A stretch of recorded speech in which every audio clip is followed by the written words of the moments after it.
うちも2つ色があるんですけど、水質一つはお化けが出るんでしょ。なんでやなんでやうちの父親は賢い人の俳優めはったいう今度俳優を目指してますね。さては今度家康をやろうとか思ってるじゃないですか。どんなや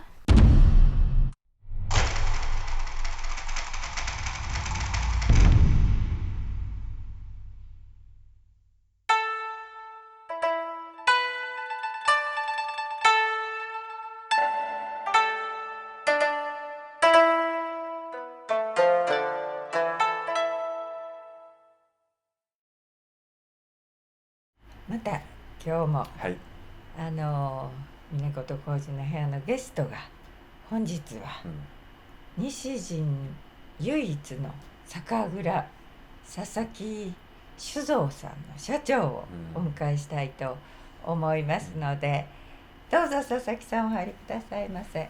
明さんやったね、はい、失礼いたします、はい、佐々木でございます。今日はようこそお越しいただいた。言うたってすぐそこやねんけどね、すぐそこなんやけど、よう来ていただいて。ありがとうございます。西陣の酒造りっていうのはそんなにみんな知られへんかもしれませんね。そうですね。そうですね。この辺りで造り酒屋やってるのはもう今うちだけにはなってるんですけども、もともとはこの辺りで酒蔵の密集地だったんですよ。で私の父が始まったのが昭和30年に再開したんですけども、その時に上京区だけで10軒あったって言ってますね。そうだったんですか。今京都言ったら伏見みたいになってますけどね。そうなんです。うちの創業が明治26年なんですけども、その時にこの洛中とその周辺だけで伏見除いたね、そこで131軒あったと。でもっと遡れば室町時代には350軒から400軒ぐらい蔵元がここあったって言われてるんです。洛中ですからね、ななんたってねえ。それで三千家さんもほら西陣にございますしね。そうですね。やっぱり水が良かった。水がいいんですか。はい、水すごくいいですね。京都どこでも名水やって言いますけども、その中でもこの上京区ってすごく水がいい場所ですし、うちも2つ色があるんですけど、水質一つはお化けが出るんでしょ。なんでやなんでやものすごいって言われてる。それで水質測ってもらったの、同医者の先生に。ほんだらものすごいですなここの水は言って。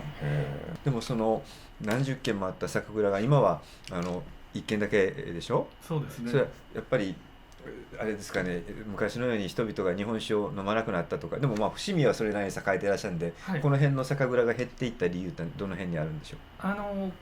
こっちでされてて伏見に移ったって今されてるところでしたら金種正宗さんとか聖徳さんとか松本酒造さんなんかはこっちにおいでになって向こうに移動されてる。そうですか。松本さんとこも古いですもんね。そうですね。松本さんとこ七条のあたりでされてたんですけどもね。でうちらの場合皆さん転業もされたり、近年ではマンションとか駐車場にされていったっていうのもありますけども、そういう時には佐々木さんのとこ今までよう洛中で頑張って勝ち残ってきはったみたいに言うてくれはるんですけども、うちの父親は賢い人の早やめはったいう一番日本酒の、売り上げの多かったって昭和48年なんですけど、そこから毎年ずっと 5% ずつぐらい減っていって今当時の7割減になってるんです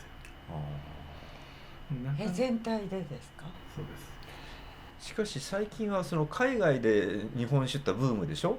海外で召し上がる方多いんじゃないんですか。そうなんですけど、海外は毎年 20% ずつ増えてるんですけども、それでも今輸出してるって250億ぐらいなんです。で海外からワインを毎年2000億ぐらい輸入してるんです。だからまだ全然ダメなんですよね。なるほど。国内ではマーケットとしては今どれぐらい売れてるんですか、日本酒は全体で。5000億ぐらいですね。5000億、はい、それでもその昭和48年のピーク時に比べたらずっと少ない。はい、あでもほらニューヨーク行ったら、ラーメン屋さんとお寿司屋さんがすごく多いでしょ、そこではやっぱり日本酒、みんな日本酒を飲みたいと思うんだけど、日本に来たらお寿司屋さんで白ワインを飲んだよね。そうね。なんか不思議な現象が。ラーメン屋で日本酒は飲まないよ。ビールだよ。ラーメン屋はね、お寿司屋やな。お寿司屋さんだったよね。どんだや。種類ってどのぐらいあるんですか、お酒の種類。うちだけでも、季節商品も含めたら30種類以上ありますし、吟醸酒って言われる香りの高いお酒であったり、純米酒って言われるちょっと米のうまみがこうね、結構幅に広くあるお酒であったり、いろんなタイプのお酒があるので、どれがいいっていうこともないんで、それぞれお好みに合わせてこう選択肢がありますんでね。ウイスキーもこうブームがこう巡ってね。日本酒はブームがわっとやってこないかしら。だって世界遺産になるんですよ、日本酒。そうですね。ね日本酒も何年かに1回地酒ブームいうのが待ってくるんですけども、それでもまだまだこう減りがこう上向きになるっていうことはなくて、全体的には減少しているので、海外に向けて売っていくのと、あと、量が減るのは仕方がないので、いいものをこうやっていくっていうような、少しずつこう広めていくっていうような活動に切り替わってる感じではありますね。なんていうのか私もよくわからないけど、こういうふうに回して作られたことあるんですか？もちろん。どんだや。お兄さんが継がれる予定はなかったんですか？いや、もともと兄が継ぐ予定だった。男3人兄弟で、長男はもともとやらないって言ってて、で、蔵之介さん？その今役者やってるその蔵之介、本名秀明っていうんですけど、それもう一人上に兄がいるんです。お兄さん。で、その兄は若い頃から、下2人と違って勉強がよくできて、で東大行ったんです。で、父親がこいつは商売人よりもどっちかというと学者やっていうので、コンサルをやってるんですけど、野村総研っていう。で、次男が兄貴継がへんにやったら俺がやるって言って、で神戸大行って農学部に行って、それで農学部で勉強されたのね。そうなんです。なるほどなるほど。で卒論も酒米の研究なるほどなるほど出して、ですぐ帰ってくるのかなと思ったら、一旦就職をすると。でも広告代理店、大興産に就職するっていうね。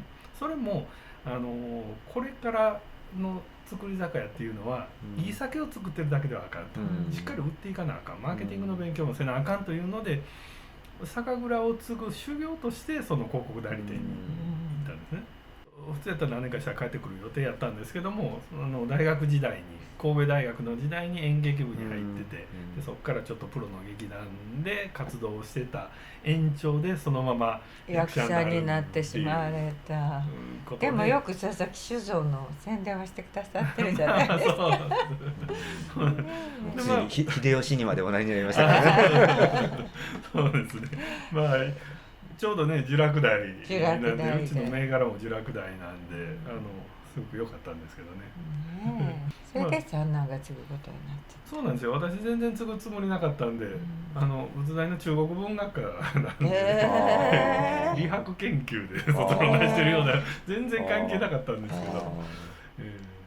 それでもうみんな出ていったから、お前帰ってやれと。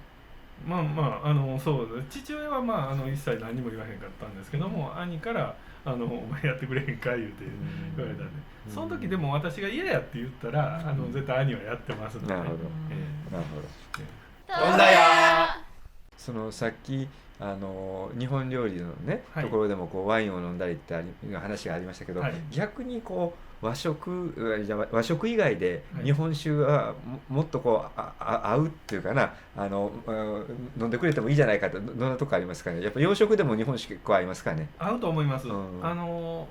私らの感覚ではこう日本酒ってお米から作りますから、ご飯に合うもんやったら何でも合うというふうに思います。なるほど。だから麻婆豆腐食べてる時にご飯欲しいなと思ったら、それ絶対日本酒合うっていう、なるほど、そんな感じはありますね。なるほど。でも継がれてこれからの夢とか未来に向かってどういうふうに考えられますか？そうですね、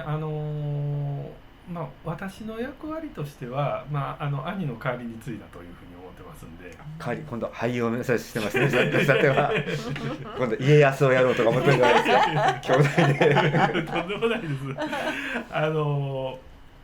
やっぱりこう続けること、私ピンチヒッターなんで、役割としては次の世代に、次の世代に移すまでが私の責任というふうに思ってますのでね、いい形で渡せればなという、そのためにはどうしたらいいかということを軸に考える。やっぱりしっかり売っていかないと続かないですし、しっかりとこう職人の育成っていう次の世代の職人の育成もしてやらないとっていうところで、どうやればこうあと100年続くかっていうところを考えてやっていかないというふうに思います。